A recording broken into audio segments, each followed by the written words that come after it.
Olá, gente! E aí, tudo bem com vocês? Sejam todos muito bem-vindos ao canal A Casa de Repouso Modelo. Eu me chamo Roberta, criei esse canal para a gente falar mais sobre o mundo das instituições de longa permanência para idosos, trazer mais conhecimento, mais informação sobre essa área, desmistificar um pouco como funciona de verdade esse mundo do cuidado ao idoso. Esse canal aqui, na verdade, ele foi criado para pessoas que já têm a sua casa de repouso.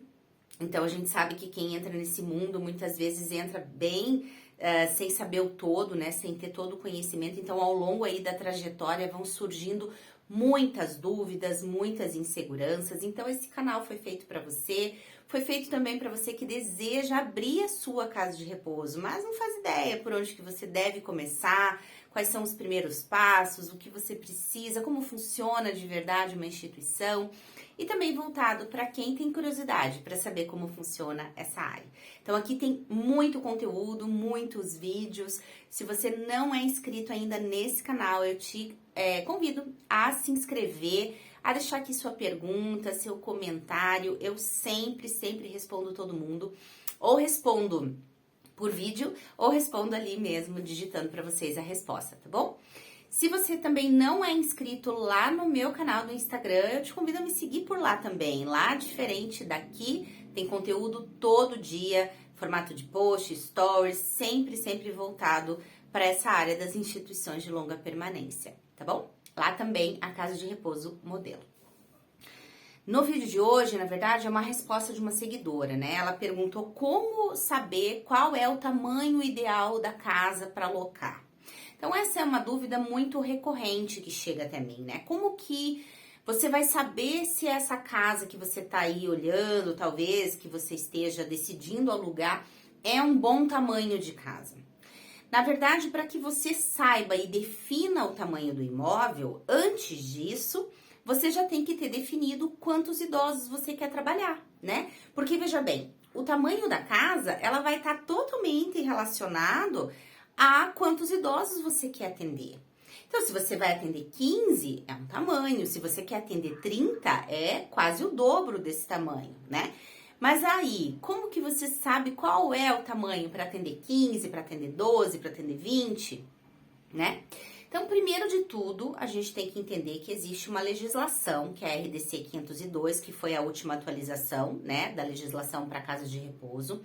E lá tudo tem metragem, tá? Todas as metragens que vocês podem imaginar, tamanho de cada espaço determinado por idoso, dentro dos quartos. Se o quarto é coletivo, é uma metragem. Se o quarto é individual, é outra metragem. Nos ambientes comuns também, por exemplo, na sala, né? Onde os idosos vão ficar ali socializando, sala de televisão, enfim. Também existe uma metragem por morador, tá? Por idoso, né? Então, gente, você precisa primeiro partir do início de quantos idosos você quer atender, né? Para daí você ir atrás de uma metragem, tá?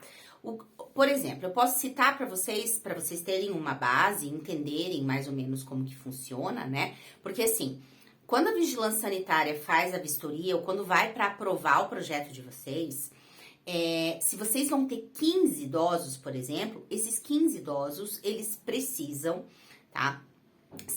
Conseguir ser acomodados ao mesmo tempo, se for o caso, na sala. Então, por exemplo, a gente sabe que isso no dia a dia não é bem assim que acontece. A gente vai ter idoso no ambiente lá fora, a gente vai ter idoso no jardim, a gente vai ter idoso na sala, a gente vai ter idoso no quarto, às vezes tirando um soninho e tal, vai ter idoso no refeitório.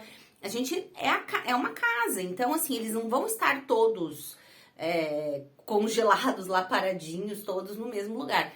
Mas quando existe essa fiscalização e quando vai aprovar o projeto, eles partem desse princípio, tá? Então, se 15 idosos você tem na tua instituição e os 15 vierem na sala ao mesmo tempo, tem acomodação para esses 15, os 15 vão conseguir sentar na sala e assistir televisão ao mesmo tempo, caso queiram, né? Ou no refeitório, a mesma coisa, tá? Então, a gente precisa entender que precisa ser uma casa grande, tá? tem que ser uma casa grande para que consiga comportar. Quando eu falo que vai ser aprovado o projeto e eles vão analisar dessa forma, isso é muito particular de cada região, tá? Eu posso dizer que no geral é assim que acontece, mas pode ser que na sua região, por exemplo, eles não façam esse tipo de análise, tá? Mas no geral é assim que funciona, tem que acomodar todos, se for da vontade de todos os idosos irem na sala naquele momento, todos eles têm que conseguir sentar, todos eles têm que conseguir almoçar no mesmo horário, sentados juntos nas mesas, tá? Então, a gente tem que entender que isso pode acontecer na hora de passar o teu projeto, tá? Mas veja, a minha instituição, por exemplo, eu tinha uma capacidade de 17, tá? 17, 18, 16, qual que é a metragem mais ou menos para esse número de idosos que eu tô falando? É aí até uns 400 metros quadrados de área construída, tá? 300 e pouco, 400, 370, 350, 400 metros. Depende muito também da disposição da divisão dos ambientes, né? Porque assim, tem ambientes que são muito mal divididos, então poderia até caber 3 camas ali, mas não vai passar 3 camas e vai ficar ainda assim um quarto muito grande para 2 camas, entende o que eu digo? Mas não podem colocar 3 por conta das metragens. Então, é interessante que se encontre uma casa com boas divisões, tá? Mas no geral, 350 metros, 400 metros de área construída, você vai conseguir acomodar em torno aí de 16, 17 até 18 idosos, tá? Podendo chegar até 20, depende muito isso que eu tô falando, da disposição e da divisão desses ambientes. Tem casa que é muito bem dividida, você consegue aproveitar bem os espaços, entendeu? E aí você consegue potencializar isso em número de vagas, né, de leitos, tá bom? Mas só para que vocês tenham uma ideia, tá? Então, eu já tive, por exemplo, pessoas que vieram falar comigo que queriam acomodar 20 pessoas, 20 e tantas pessoas, e estavam achando que uma casa, por exemplo, de 250 metros quadrados caberia esse número de idosos, e não cabe, tá? Eu falei, não vai, porque assim, você não pode pôr quantas camas você quer, uma grudada do lado da outra, né? Existe, como eu falei, uma legislação onde ela precisa ser obedecida, né? E nessa legislação vai ter lá as metragens por pessoa. Então, o quarto até pode ter um bom tamanho, que você olhe e pense, nossa, acho que cabem 4 camas aqui, se você colocar bem pertinho uma da outra, mas não é assim que funciona, tá? Não é você que vai decidir quantas camas vão caber, colocar uma grudada na outra, porque a gente sempre também parte do princípio, assim como quem for fazer análise do teu projeto, que podem existir cadeirantes. E se existir cadeirantes, você precisa fazer o giro da cadeira dentro do quarto, entendeu? Então, não tem como você colocar uma cama muito pertinho da outra, onde uma cadeira de rodas, por exemplo, não passe. Porque se você precisar, você não consegue nem fazer giro ali. Então, esse tipo de coisa é que precisa ser pensado, tá? Então, não vai ser de qualquer jeito. Não dá pra você colocar quantas camas você quiser, do jeito que você bem entende, tá? Então, as pessoas às vezes pensam, 250 metros é uma excelente casa, é um tamanho muito bom de imóvel, né? Sim, mas não vão caber 20 e poucas pessoas nessa casa, tá? Se você for seguir a legislação, aquilo que é a obrigatoriedade de uma instituição, não vai caber. Então, até 20 idosos teria que ser aí em torno de 400 metros, 400 e pouquinho, tá? 350, 400, vai caber esse número que eu falei, de 16, 17, 18, depende muito da divisão.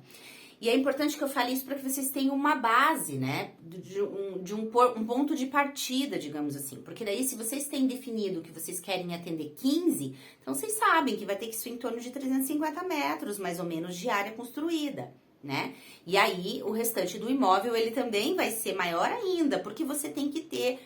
Não é que você tem que ter, mas é interessante que você tenha área externa, né? Que você tenha jardim, que você tenha bancos, que você tenha um lugar aconchegante fora da tua casa também. Para que não seja só aquela casa totalmente construída sem que você tenha um ambiente verde, sem que você tenha um espaço externo legal, né? Porque a gente tem que pensar que é onde eles vão morar, normalmente é o último lugar, né, que que eles vivem é conosco, né? Dentro da instituição. Se eles se adaptarem, claro, eles vão acabar ficando conosco. E tem idosos com todos os tipos de comprometimento, normalmente, né? Nós atendemos. E aí vai ter aquele idoso que vai querer ficar lá fora, que a família vai querer levar para tomar um sol. Gente, isso é importante, né? Então, se você pega tudo construído, tudo fechado, que você não tem área, que você não tem nada, eu acho que isso já perde um pouco de qualidade, até do que você pode oferecer como diferencial da tua instituição, né? Então, o tamanho do imóvel, para que você parta aí para o tamanho, para você procurar na metragem ideal, você já tem que ter definido o número de moradores, ok? Para quem está iniciando esses primeiros passos, né, que são os principais e os mais importantes, não que depois que você já tenha instituição, você não vai vivenciar problemas e situações, mas a gente sempre tem que pensar que o começo é o mais importante, porque veja bem, se você não sabe disso que eu tô te falando hoje, muito provavelmente você pode locar um imóvel errado. E quando a gente aluga uma casa que vai virar uma casa de repouso, empresa, a gente não faz um contrato curto, não vai fazer um contrato de 1 ano, né? Porque você vai fazer investimento ali dentro, vai ser uma empresa, então assim, não é algo que você vai pretender sair dali 1 ano, né? Então é algo que vai durar mais tempo, pelo menos é o que todo mundo quer, né? Então, esse início ele é o mais importante e é onde a grande maioria das pessoas cometem erros graves, né? Por quê? Porque não sabe, nem pensou no número de idosos, acha que 200 metros é um bom tamanho, aí aluga, acha que pode arrumar as camas de qualquer jeito e não pode, aí não passa no projeto, daí você começa a ter vários problemas, entende? Então, esse começo é muito importante. E pensando nisso, eu criei um material, né, chamado Checklist da Casa de Repouso Lucrativa, que na verdade ele é os primeiros passos. Então, tudo isso que eu tô vindo aqui falar pra você agora, os primeiros passos, como que você acha a casa, como que você define um número melhor de idosos para atender, baseado em que você faz essas definições, né? O que você precisa vistoriar no imóvel para que ele seja, sim, um bom imóvel, para que você tenha certeza que você está alugando uma boa casa, que depois, mais para frente, não vai vir a te dar problema. Como que você capta os primeiros moradores, que é o grande desafio, né? Captar os primeiros moradores nem sempre é fácil, mas existem estratégias para isso acontecer, né? Para que você abra já com os primeiros moradores. Como que você vai chegar num valor de mensalidade, como você precifica isso? Então, esse material, ele é voltado para quem está começando. Então, ele vai te dar um norte de tudo, ele vai te dar uma ideia de como esse mundo funciona na prática, tudo que você precisa saber e definir antes de buscar a casa, principalmente, para que daí a hora que você defina isso, então você parte para buscar o imóvel. E depois todas as outras coisas que vêm em consequência ou em seguida, né, de você achar o imóvel, tá? Então, se você tiver interesse nesse material, ele fica aqui embaixo nas descrições, checklist da Casa de Repouso Lucrativa. Eu espero que esse vídeo tenha te ajudado, tenha te esclarecido de alguma forma essa dúvida voltada ao tamanho do imóvel, tá? Se você não é inscrito nesse canal, eu te convido novamente a se inscrever, deixa aqui sua pergunta, sua dúvida, que eu sempre vou fazer o possível para responder todo mundo, ok? E a gente se vê no próximo vídeo. Até!